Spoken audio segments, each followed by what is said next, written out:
Chapter 25. Then shall the kingdom of heaven be likened unto 10 virgins, which took their lamps, and went forth to meet the bridegroom. And 5 of them were wise, and 5 were foolish. They that were foolish took their lamps, and took no oil with them. But the wise took oil in their vessels with their lamps. While the bridegroom tarried, they all slumbered and slept.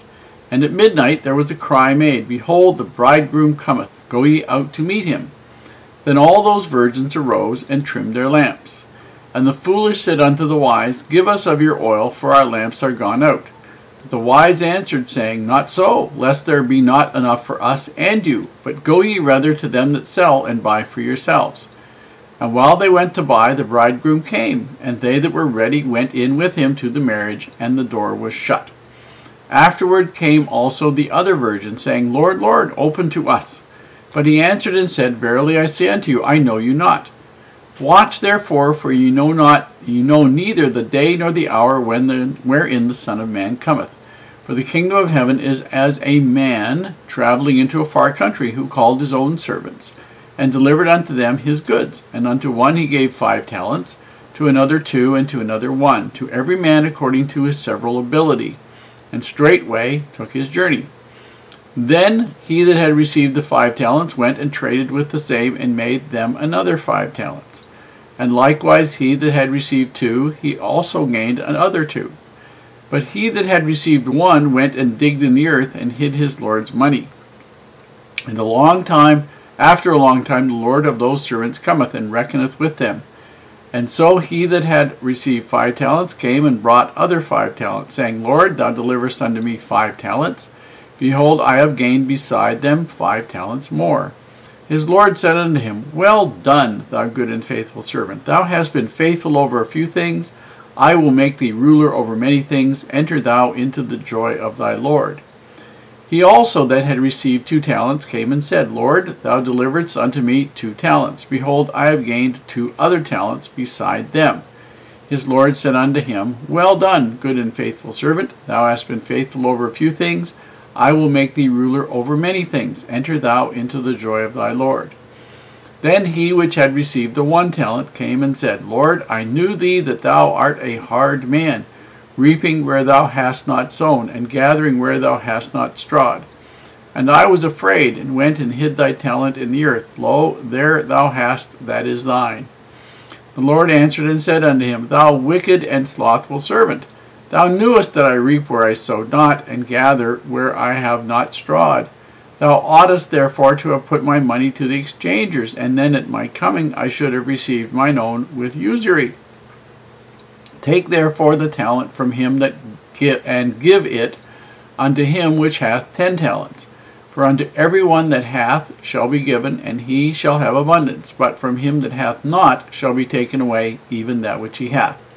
And cast ye the unprofitable servant into outer darkness. There shall be weeping and gnashing of teeth. When the Son of Man shall come in his glory, and all the holy angels with him, then shall he sit upon the throne of his glory. And before him shall be gathered all nations, and he shall separate them one from another, as a shepherd divideth his sheep from the goats. And he shall set the sheep on his right hand, but the goats on the left. Then shall the king say unto them on his right hand, Come, ye blessed of my Father, inherit the kingdom prepared for you from the foundation of the world. For I was an hungered, and ye gave me meat. I was thirsty, and ye gave me drink. I was a stranger, and ye took me in. Naked, and ye clothed me. I was sick, and ye visited me. I was in prison, and ye came unto me. Then shall the righteous answer him, saying, Lord, when saw we thee an hungered, and fed thee, or thirsty, and gave thee drink? When saw we thee a stranger, and took thee in, or naked, and clothed thee? Or when saw we thee sick, or in prison, and came unto thee? And the king shall answer and say unto them, Verily I say unto you, inasmuch as ye have done it unto one of the least of these my brethren, ye have done it unto me. Then shall he say unto them on the left hand, Depart from me, ye cursed, into everlasting fire, prepared for the devil and his angels.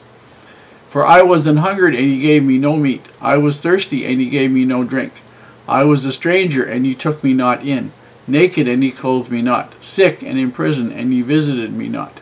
Then shall they also answer him, saying, Lord, when saw we thee an hungered, or athirst, or a stranger, or naked, or sick, or in prison, and did not minister unto thee?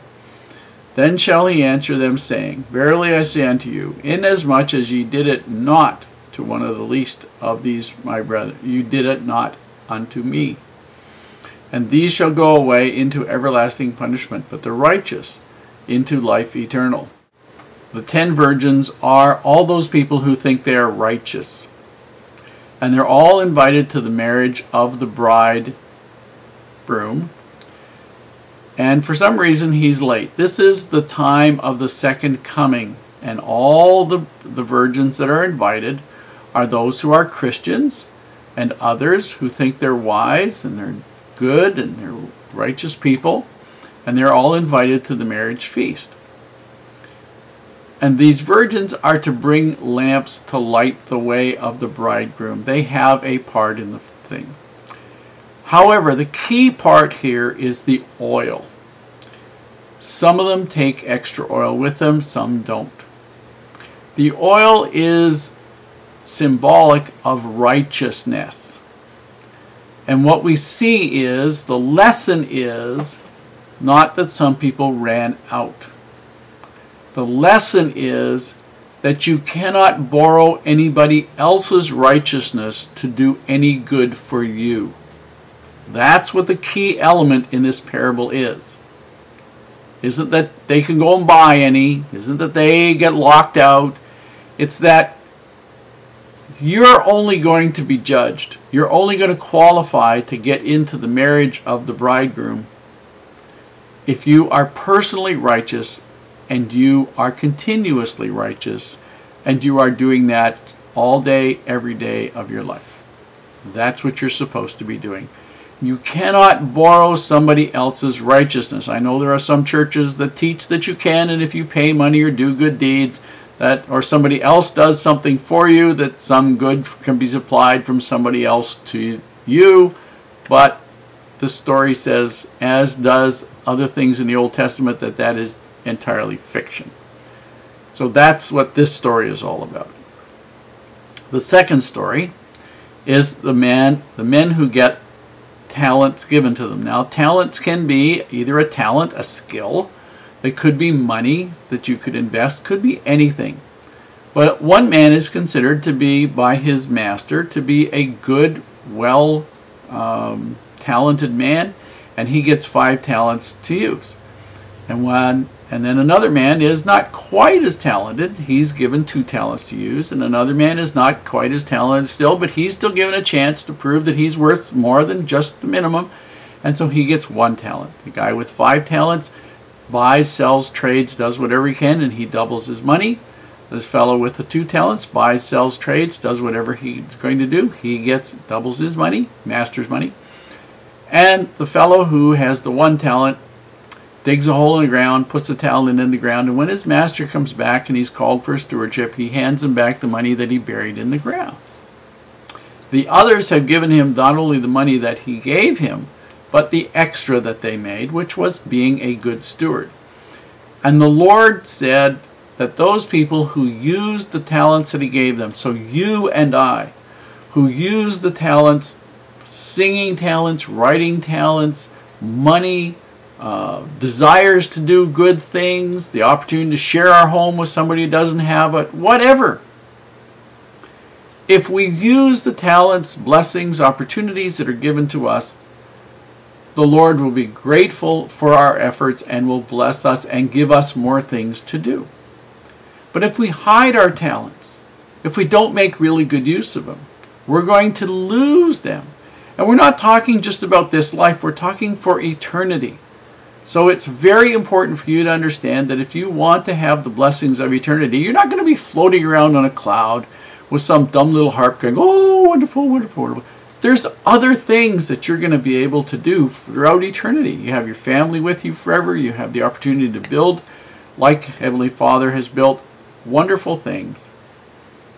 But all of those are going to be determined by the extent to which you use the talents you were given here. And if you didn't make use of the talents here, how are you going to convince Heavenly Father you're going to use them there? You won't.